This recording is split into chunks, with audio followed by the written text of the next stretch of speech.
my privilege and my pleasure to introduce Beto O'Rourke.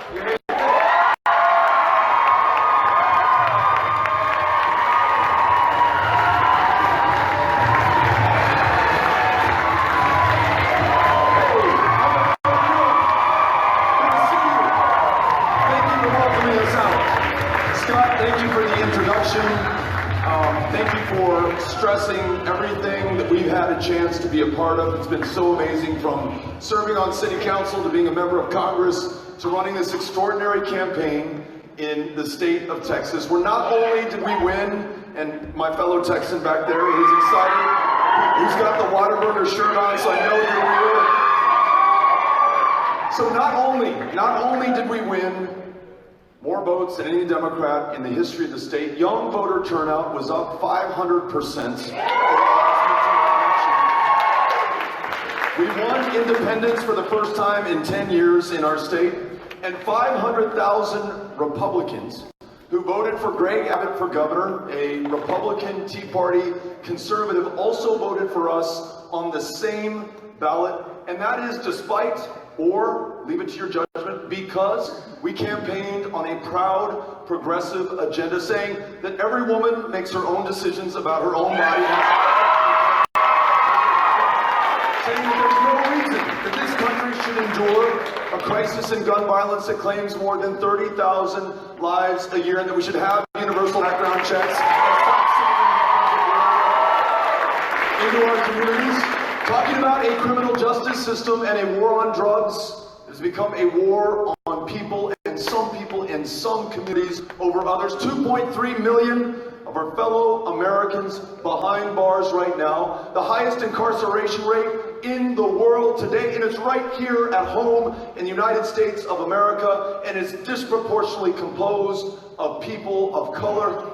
Too many there serving time for a non-violent drug crime, including, get this, possession of marijuana, a substance that is legal or decriminalized or medicinalized in the majority of the states in this country right now. And we are still locking up women and men today who, upon release for possession of marijuana, will be forced to check a box on every employment application form going forward, meaning it's less likely that they get the job, no longer qualifying for student loans to improve themselves through higher education at extraordinary cost and consequence to all of us, those behind bars, those who are paying to keep them behind bars. So in Texas, in the smallest of towns, in the biggest of cities, in the bluest of places, in the reddest of counties, we talked about ending not just the war on drugs, ending the prohibition on marijuana, and expunging the arrest records for everyone caught for possession of something legal and not in the country today. And now we get to be here with you, and I am so grateful to be in Council Bluffs. We literally just flew in. We drove all the way from Omaha. That's another state.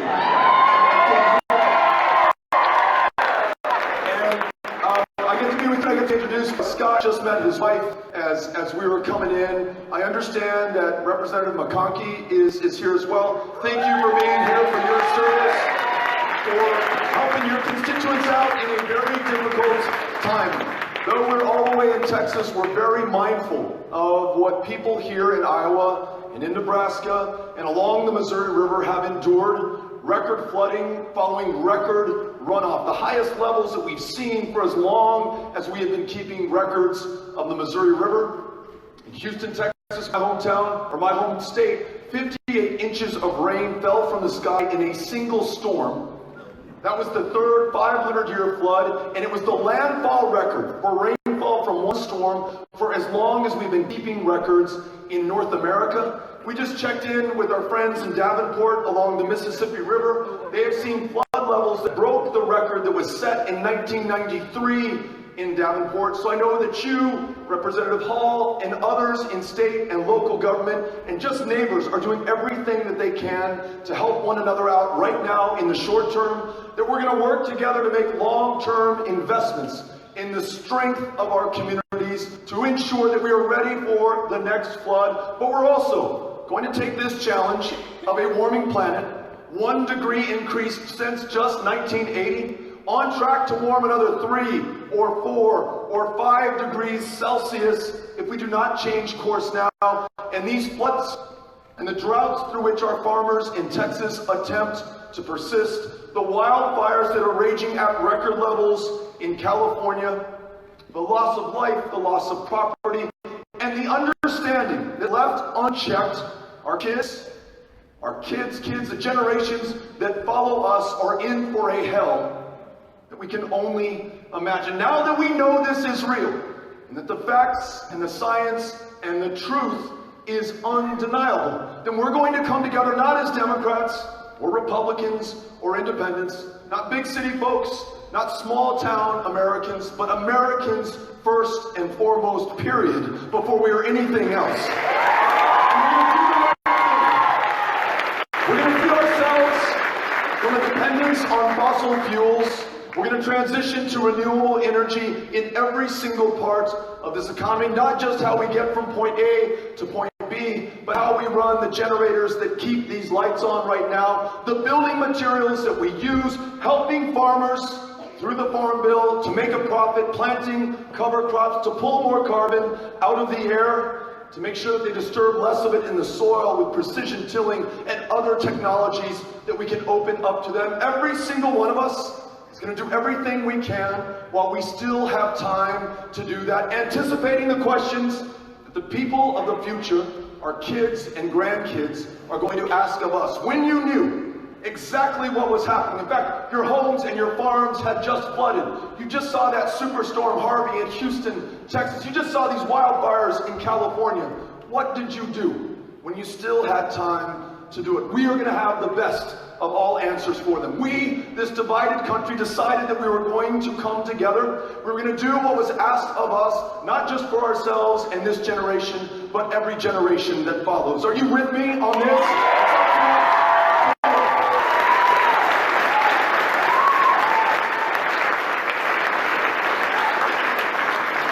Principal Kim Kashmirchak, thank you for hosting us at Woodrow Wilson Middle School here today. Bringing so many great people here together. This is the second educational institution that I've had a chance to address my fellow Americans in just today. This morning I had the distinct honor of offering the commencement address at Paul Quinn College. It's an historically black college in Dallas, Texas, founded in 1872. It's been headquartered in Austin, then in Waco, Texas. Now its home is in Dallas, and it is an extraordinary institution. Let me tell you a couple of things about Paul Quinn College. On the first day of school, for those young 18-year-old women and men who are entering higher education, it's a summer bridge program, they touch a bell. It's the Heritage Bell, reclaimed from the Garrison slave plantation. This bell now rings to remind those students of our shared history and our past and our triumph over a chapter of shame in our history. It's the first thing that they will touch as they enter the school. And last night, during the flag raising ceremony for those seniors, it's the last thing that they are going to touch on that campus. But we talked about how, though there were victories in this country to overcome slavery, though there were victories in my home state of Texas, which for 20 years, not in the 1800s, but in the 1900s, shut out African Americans from their right to vote from 1924 to 1944, though we had a convict leasing program in our state that worked more than 3,500 of our fellow human beings, Americans, African Americans, to death, again, not during slavery, long after it had ended, and not just men, but children worked to death as well. Though we have access to higher education, access to a better system of justice, our fight is not over yet. We talked about how in Texas we ranked 50th in voter turnout before this 2018 election, because people solely based on the color of their skin, their ethnicity, their country of national origin were drawn out of a congressional district, drawn out of an ability to have their vote make a difference, drawn out of their voice being heard. When you add to that racist voter ID laws that say you can use a license to carry a firearm to prove who you are at the ballot box, but you cannot use your student ID at Paul Quinn College to prove who you are at the ballot box. The system is working as designed. I already mentioned the fact that though we've done away with convict leasing, we sure are locking up a lot of people, consigning them to a much narrower future, to more constrained options going forward. And when it comes to higher education, in some ways, Paul Quinn College is the exception, not the rule. It is the first urban work college in the country. And what that means is that every student is paired with a job that brings down the total cost of their tuition. They have cut in half the amount of student debt that their graduates carry right now. Almost all of them are guaranteed a job that they have been connected to before they graduate. Real purpose, real function, real dignity connected not just to their education, but the work and the career that will follow. We need that right now. In a country that has $1.5 trillion in outstanding student loan debt, where the average graduate carrying $40,000 on her back that she's going to pay off until she gets it done or until she's in the grave. It's the one kind of debt you cannot shake in this country, and we have saddled so many of our fellow Americans with that debt, and we are stalling their progress, and it is a drag on this economy, and we can absolutely do better. Listening to those students, listening to others as I've traveled the country, every single one of the challenges that we have has a solution proposed in meetings, in communities, from people like you. When it comes to student loan debt, let's forgive that debt if you're willing to dedicate some part of your life to public service. If you're willing to teach, provide public school education, work in the VA, one of those 45,000 funded but unfilled VA positions, I want to make sure that you're not carrying that debt going forward. I want to make sure that community college is free to every single American and four-year education debt-free. It's an investment, but an investment that will pay dividends and a very handsome return over the lifetime of the beneficiary, and the ultimate beneficiary is all of us. We talked about how in this country we have school teachers and counselors and librarians and cafeteria workers and school bus drivers working 2 or 3 jobs just to make ends meet, though they have the most important job in front of them every single day, unlocking that lifelong love of learning within that child before them. Which if we can accomplish that, there is no stopping that kid, there is no stopping this country. And yet that teacher, that public school educator, who we do not pay enough to, who sometimes we stint on their health care and retirement, who nonetheless persists and also out of her own pocket, out of his own pocket pays, not just for the decorations in the classroom, not just for the supplies for the kid who forgot to bring them that day to school, but that child on free who may not have a meal with her at home. Very often is that teacher out of her own pocket, though she does not have enough to make ends meet at home for herself, who pays for that meal. That child who wakes up, walks to school in the same pair of jeans, the same t-shirt, Monday, Tuesday, Wednesday, Thursday. By Friday, that teacher out of her own pocket has paid for a new set of clothes. That kid, I want to make sure that we have the public school educators back, that we pay her a living wage. She works just one job.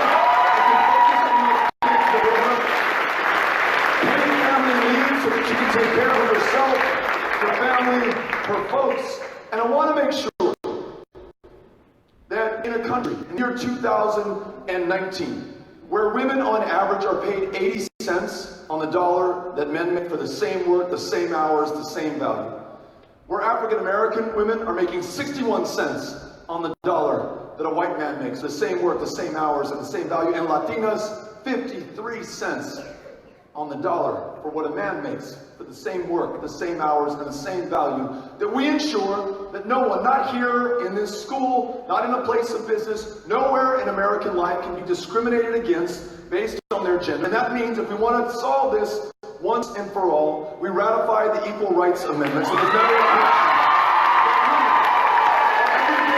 equal, as valuable as men in this country. With my question. When it comes to healthcare, I have yet to be in a meeting like this where someone says that our healthcare system is working perfectly fine. What I do hear is that there are people with insurance who cannot afford their medications. There are nurses administering insulin who cannot afford to buy it for themselves or are rationing their care, trying to stretch it out as far as they can. Imagine this, the wealthiest, the most powerful country on the face of the planet, home to people who are dying of diabetes in the year 2019, 97 years after insulin was invented by Canadian scientists who sold it to their government for $3, 3 Canadian dollars, with no hope or prospect of profit because they wanted to save the lives of their fellow human beings. Right now, we have a golden opportunity to make sure that every single one of us, all of our kids, our folks too, are well enough to live to their full potential. That everyone can see a primary care provider afford their medication. That mental health care help, which is so often now provided in county jails in Texas, it is the largest provider of mental health care services. The largest mental health care inpatient facility in the state of Texas is the Harris County Jail. At extraordinary cost and consequence to the inmates who got locked up on purpose to treat their schizophrenia or bipolar disorder or clinical depression, and to you and to me as taxpayers, $110 a night to keep them and their potential locked up. Universal health care has to mean not just primary health care, it has to mean mental health care, and it also has to mean that in a country that is losing too many women in a crisis of maternal mortality 3 times as deadly for women of color, that it means that the 1973 decision Roe versus Wade is the accepted law of the land. To the care to ensure that universal guaranteed high-quality health care for every American without exception may sound like an expensive proposition, but it's a hell of a lot cheaper than the way that we pay for care today in those jails, in those emergency rooms, or those who go without and lead diminished lives or lives unnecessarily cut short. We can meet that challenge as well. So whatever faces us at this moment, we have to make sure that we define ourselves by the solutions to these challenges. Not who we do not like, not who we're against, not the other political party, not folks who do not look like us and we're supposed to be afraid of and scare you about as well. It has to be a coming together. And thankfully, this country, unlike most nations on the face of the planet, has chosen to define itself not by our race or a common ancestry or an ethnicity, but this idea, 243 years and counting, that we are all created equal to equal opportunity. And that wherever you came from, whether your ancestors crossed from Siberia and the Bering Strait 10,000 years ago, whether you were brought here in the hold of a slave ship, kidnapped from West Africa to literally build the wealth of this country, whether like my ancestors you fled famine in Ireland, and I want to say a big thanks to whoever gave me the O'Rourke Farms koozie. We are a people of the planet who have found a home here. And not only do we tolerate, but we embrace our differences. That is the source of our strength. My hometown of El Paso, Texas, connected with Ciudad Juarez, forms the largest binational community in the Western Hemisphere. 3 million from 2 countries, speaking 2 languages, 2 histories, 2 cultures, joined, not separated, by the Rio Grande River to form something far more powerful than the number of people or the sum of their parts. And El Paso, Texas is not just a successful city, it's not just a strong city, it is one of the safest cities in the United States of America, not despite the fact that we're a city of immigrants and asylum seekers, but because we are a city of immigrants and asylum seekers. Of our country. And if we bring everybody in, every single one of us, disregarding the differences, not buying into the fear that the man in power today wants us to feel about one another, finding the common ground to pursue the common cause, anything that we want to accomplish is possible for us. And good thing for us and for our kids, because the challenges before us have never been greater. And so our decision today and every day going forward is whether we will put everything that we have into this defining moment of truth for us and for this country. That's the decision that Amy and I have made, and that's why I'm running to serve you as the next president of the United States of America. Thank you all for having us out. Looking forward Cynthia Connor, you've got a microphone. So if you've got a question, a comment, a suggestion, an idea, some advice or guidance, Cynthia Connor, who's got a microphone, if you get her attention, she will bring it to you. My name is Robert Fairchild. During the age of the dinosaurs, carbon emissions was 100 times more than it is in the present day. So with that said, the carbon emission is one piece of the climate change. So how is you planning to deal with the other factors of climate change other than just carbon emissions? Thank you. I'm glad you asked. The United States signed an agreement in Kigali, Rwanda, to work on more than just carbon emissions, to work on hydrofluorocarbons, which are many thousands of times deadlier in terms of the warming greenhouse effect that they have on this planet. Methane is another great opportunity. We extract a lot of oil and gas in this country and around the world. If we can control and reduce methane leaks emissions, we're going to do a better job of reducing the warming of this planet. So two additional things we want to do. I just want to drive this point home. I mentioned, and you know, so I need to say it, what's going on with the Missouri River or the Mississippi River or Houston, Texas, or the fires or the droughts. But let me put it in this perspective. Last year, there were 400,000 apprehensions at our southern border with Mexico. And you all know full well who many of those were. They were kids. And if they were lucky, they were with their moms and their dads, fleeing some of the most brutal, violent places on the planet today. But we are increasingly seeing those who are leaving because of historic droughts in the Northern Triangle countries of Guatemala, El Salvador, and Honduras. Soon enough, along this current trajectory, those countries and many others in this hemisphere will no longer support any human life at all. And so if we think 400,000 apprehensions is a problem, we have not seen anything yet. The competition for resources amongst our kids and their kids is going to be fierce and unfortunately violent. We still have time, and that's why I'm here right now on this stage to get this right. The scientists say 10 years left to us.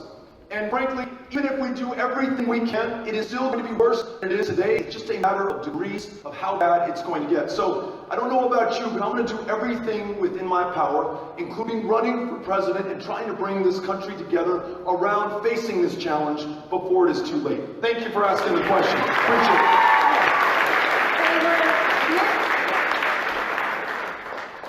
I just want to say it's going to take bold action to fight against the special interests of the fossil fuel industry. It's such a huge lobby in DC. And I just want to thank you for pledging to stop the Keystone Pipeline if you become president. Thank you. Thanks for saying that. And as you all may know, we do not take any political action committee money, no PAC checks from anybody, no corporate, no lobbyist support, no special interests. And we recently took the fossil fuel pledge, which says that in addition to all that, además, to everything that we are already doing, we will not accept any donations from any fossil fuel corporation executives and any donations from CEOs of more than $200 because we do not want there to be any real or any perceived conflict of interest. I just want you to know that we're focused on one thing and one thing together. So thank you for acknowledging that. Appreciate that. Same place for me. Gotcha. Hi, I'm a high school teacher over in Omaha, and first of all, I appreciate your remarks on education. Thank you. So one of the things I see as a teacher is there's a huge developing problem with the teacher shortage. We are under so much stress right now in so many different ways, whether it's the school shooting issue, the mental health of our students, salaries, which we address, thank you. And I'm really worried about what's going to happen to teachers, our supply of teachers down the road. So beyond salary, what do you see that you can do from the federal office as President of the United States to help support us with that teacher shortage problem in the long run? Thank you for asking such a great question.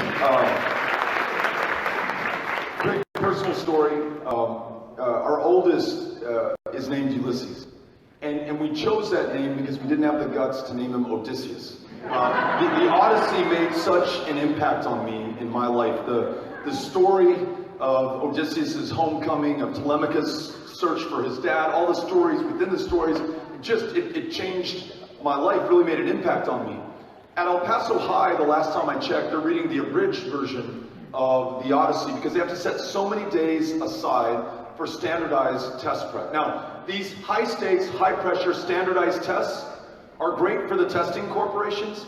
They really don't effectively tell us how you're doing or the potential of those children in front of you in that classroom. You really only get that when you have another human being come into that classroom, observe, give you feedback, when your principal invests in your further education to make sure that you are reaching your full potential. So I would love, after No Child Left Behind and the succeeding educational legislation, the Every Student Succeeds Act, the next iteration of federal education policy should be informed by you, by Principal Kashmirchek, by everyone who's literally providing that education in world-class public schools today. I'm confident when we do that, we will set more time aside to actually read the Odyssey or whatever the text is, more resources aside for arts education, for music education. We'll invest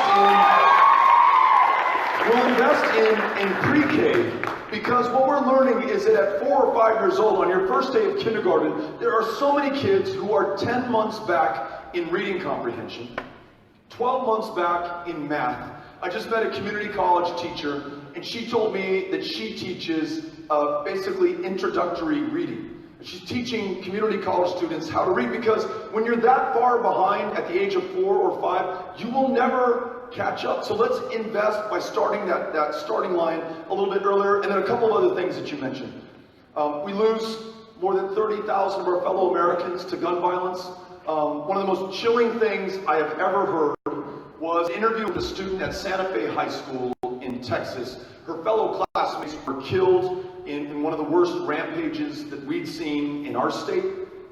Somebody armed that should not have been. And this reporter puts a microphone in front of her face and says, "Were you shocked? Were you surprised that somebody came in and started killing people in your classroom?" And she said, "No, I expected that would happen sooner or later." My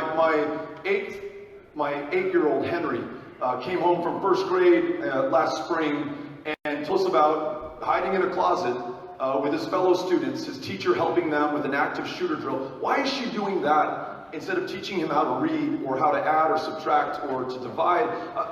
Why do we ask our teachers who already sacrificed so much to envision having to pay that ultimate price for those kids? Our priorities are so warped in this country. So if we could focus on pay, which is going to be connected to attraction and retention. We were just in South Carolina. 1/4 of first-year teachers drop out of the profession. 50% of them do within the first 5 years.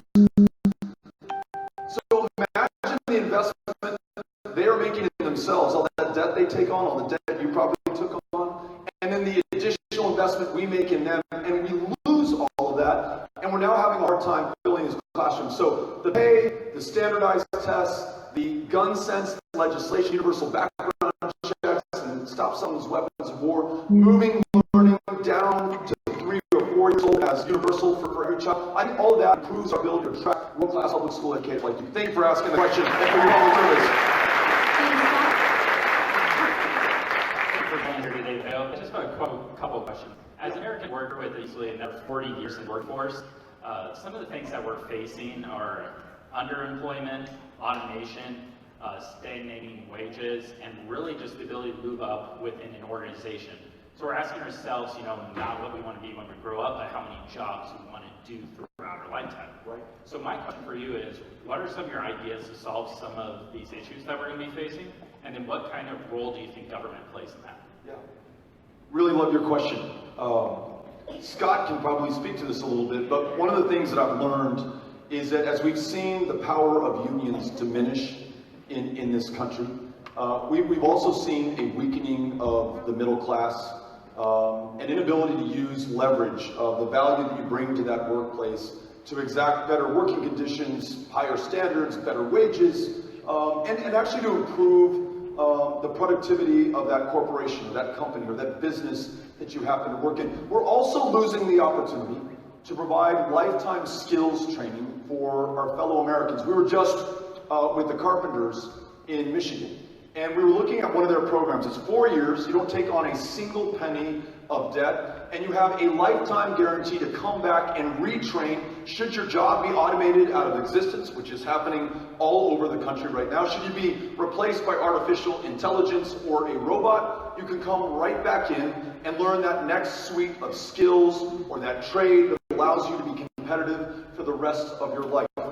If we are able to do this, and if we're able to do this successfully, to empower unions, to allow them to have the strength necessary to be able to buy that education, to have leverage to exact better conditions, we're also going to have to meet the economy that we have right now, increasingly a gig economy, or people who have multiple jobs over the course of their life.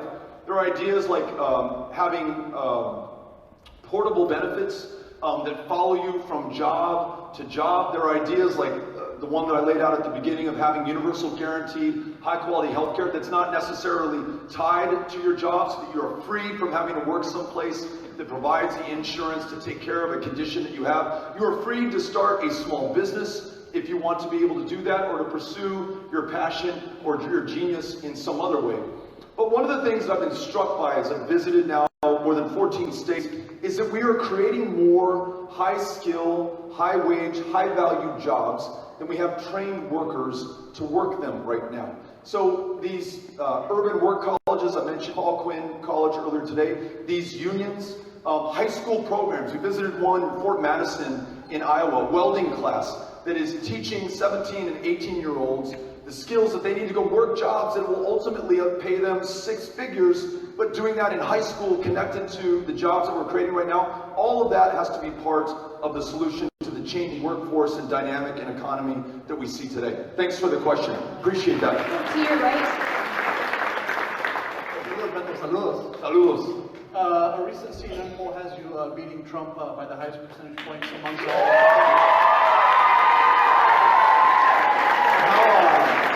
How can you use that? Why is that, and how can you use that as a powerful message moving forward? Yeah. El Paso, Texas. Way to go. What high school? Parkland High School. Matadors? All right. Thank you for being here. Yeah, so I noticed that poll as well. It has us beating Donald Trump by 10 points. The greatest percentage of any contender. Who knows, right? I'd like to think it has something to do with the way that we've chosen to come together, that we do not denigrate or write off or count anybody down. We don't take anybody for granted. When we were campaigning in Texas, we went to every one of the 254 counties, not just the places you would expect to see a Democrat, in Austin and Dallas and Houston, in El Paso, the Rio Grande Valley, but we would go to some of the reddest places on the planet. King County voted for Donald Trump 96% in the 2016 election. You can see King County glowing red from outer space as you orbit the Earth. But we went to King County because I hope that you agree with me, they're every bit as deserving of being respected, of being heard, of being listened to, of being fought for, of being served. And how can I hope to do that if we don't show up first? So we will show up for anyone, anytime, anywhere to advance the agenda of this country. It's what it's going to take if we're going to be able to move on healthcare, on our economy, on immigration, on climate. It cannot just be some of us. It cannot just be one party. It cannot just be one person in the White House. To the degree that we can, we've got to make this about all of us. So that's always the way that I've run. It's always the way that I served in Congress, 6 years in the minority. In a Republican majority Congress, we passed legislation, signed into law by Donald Trump, that expanded mental health care access for veterans at a time that they're taking their lives at the count of 20 a day, every single day. We weren't going to allow party politics or geography or any other difference stand in the way of delivering for those who put their lives on the line for us and for this country. So I hope it is in response to a message that includes everyone around the most urgent priorities for this country. But I'm going to need your help to do this. If you're interested in joining us, we would love to have your help. We aim to build nothing short of the largest grassroots campaign in U.S. history. We'd love to have you all. Thank you for being here. Appreciate it. Thank you for coming to Council Plus. I also saw you in Denison. I've been in your corner this whole time. The biggest thing I'm coming out of member of the El Paso City Council, you called for disbanding the police union, calling it out of control. A year later, you called for better checks on collective bargaining in the public sector. Now, as the candidate for president, you're in Iowa, where the Republicans in the state legislature undermine collective bargaining. What would you do as president to ensure workers have the ability to collectively bargain? And would you today make the same case against the police and firefighters union that you did in 2010? Thank you for the question, and thank you for being here. So, a couple of thoughts. When I was on the city council in El Paso, we were in a very contentious negotiation with both the police and fire unions. And I did say some things that probably in the heat of the moment don't fully reflect certainly the way that I feel now, but maybe they did, 15 years ago. But I'll tell you, you can talk to two people, Joe Tejas, who is the president of the El Paso firefighters, and he was then as well. Ask him about me. He helped to convince the state firefighters union to back us in this last Senate race. You can talk to Ron Martin, who is head of the El Paso police union, about me as well. I've really not only fought with these guys, but I've been able to come together and find the common ground. And I'll tell you, since then, you will not find a more vocal advocate for public sector unions in the United States Congress, on the House Veterans Affairs Committee. Those AFGE employees with whom we fought for better working conditions and better delivery of care for our veterans made the case to me that their ability to organize, their ability to use official time, delivered better care to veterans. It was those AFGE employees who came up with the idea of making sure that mental health care was connected to substance abuse counseling when we had an opioid crisis in this country and amongst veterans that most people at that time did not yet know about. So I tried to prevail upon my Republican colleagues in the majority to see the value not just for the union, but for all of us. And then lastly, as I mentioned, we're creating more skilled jobs today than we are creating skilled workers. And the answer to that delta is going to come through organized labor and unions and the skills and the trades that they can bring to the table. El Paso, Texas was the largest beneficiary of the base realignment and closure process after 2006. $6 billion was invested in our community, and in that embarrassment of riches, there were not the El Pasoans trained to do the jobs that were coming into our community. We had to import labor from other parts of the country. Right then and there, I saw the value of unions training up a workforce that was missing in El Paso that would allow us to have benefited from what was being invested. So yes, I am for unions, for organized labor, and for public sector unions as well. Thank you for asking me the question. We have time for a few more questions.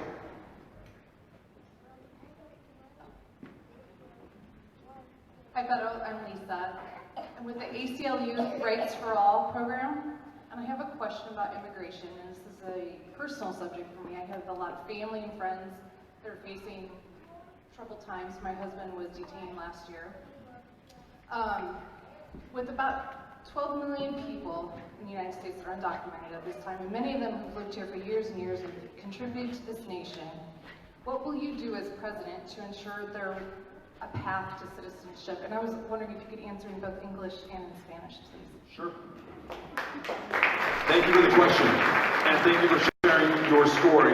And I want to make sure that we can work with you to ensure that there's a good ending to the story that you just shared with us, the beginning of the story that you just shared with us. I mentioned at the outset that there are more than 1 million dreamers who are living under constant fear of deportation to a country that for many of them they do not know, whose language they do not speak, where they do not have family, where if we do send them there and they are successful, they're going to do well for that place. They won't do well for Council Bluffs. They won't do well for the United States of America. They won't do well for us. And so the solution ultimately, we should get there sooner than later, is U.S. citizenship for those dreamers who in every other respect are as American as anyone else. And that citizenship, that freedom from fear of deportation, should not come at the price of deporting their parents, who dreamers that I've met refer to as the original dreamers, who made a decision that I can only imagine. Leaving your home, your comfort, your language, your culture, your family, to start again as a stranger in a strange land, to do well for yourself and for your kids, but also to do well for this country to whom you are called, whose greatness you want to contribute to. That's extraordinary. And I want to make sure that they're able to contribute to their full potential, coming out of the shadows, registering with, getting right with the government so that we know exactly who is in our communities, but now free to work to their full potential, paying far more into the system than they will ever take. There are millions more beyond this. Many of them working the toughest jobs in our communities, which frankly, whether we want to admit it or not, many Americans born in this community or my hometown are unwilling to do. I was in Storm Lake, Iowa, not too long ago, and we went to a bakery and met Diego, who owned that bakery, and I asked how his family had immigrated to Storm Lake. They were following the meatpacking jobs until that brought them to Storm Lake. The additional money that they make, they're investing in starting restaurants and bakeries and stores in the vitality and economic life of that community, paying far more in than they ever take out. Let's rewrite our immigration laws to reflect that value that they bring, raise the visa caps so that those who want to join families or work jobs or go to school and contribute to this greatness of a country comprised of immigrants and asylum seekers are able to do that. And that is not a Democratic proposition. That is an American proposition. I've talked to Republicans and independents and Democrats alike, and we all see that common goal. And I'm confident that we will be able to get there. Voy a tratar a explicar también en español. Hay más de 1 millón dreamers o soñadores que están aquí adentro de nuestras comunidades en cada estado de los Estados Unidos. Necesitamos ofrecer ciudadanía para que puedan contribuir a su máximo potencial al éxito de este país. También sus padres, los dreamers originales, ellos también necesitan sacar de sombra de una deportación a un país que ya no conocen, para que puedan quedar aquí y contribuir al éxito de su familia, de este país también. Y hay millones más que están trabajando en los trabajos más duros, que gente que han nacido aquí no quieren trabajar. Necesitamos ofrecer a ellos la oportunidad de registrar con el gobierno para que conocemos quién están adentro de nuestras comunidades y que ellos también pueden participar. Y por último, necesitamos escribir nuestras leyes de migración para reflejar esta comunidad, mi comunidad, este país de migrantes, de gente que están buscando asilo, que quieren contribuir al éxito de los Estados Unidos. Gracias para la pregunta.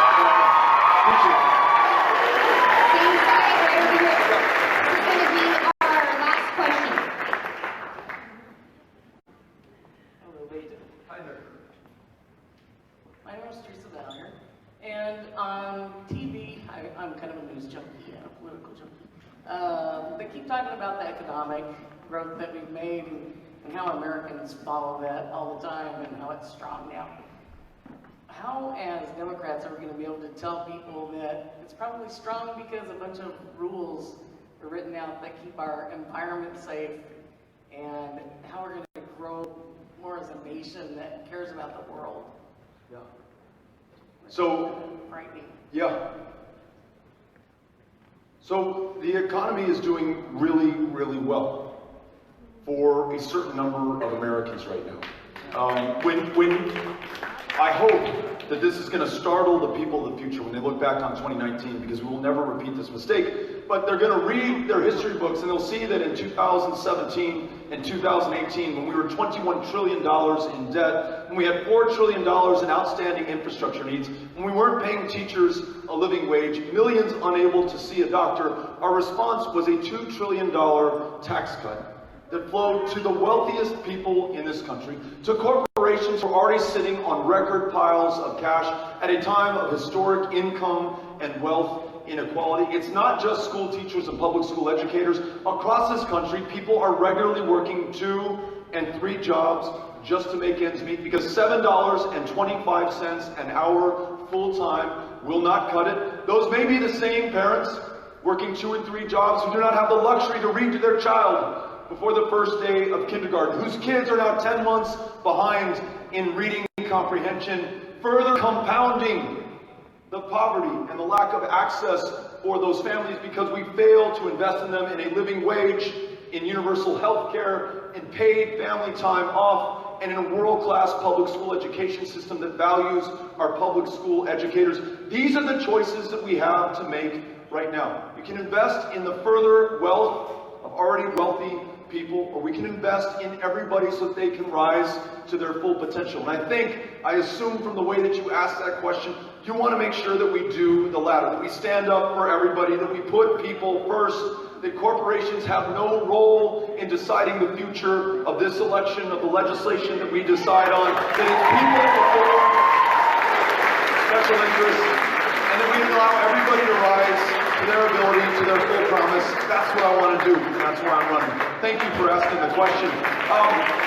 Cynthia, it's all okay. Thank you all for having us out here today. Woodrow,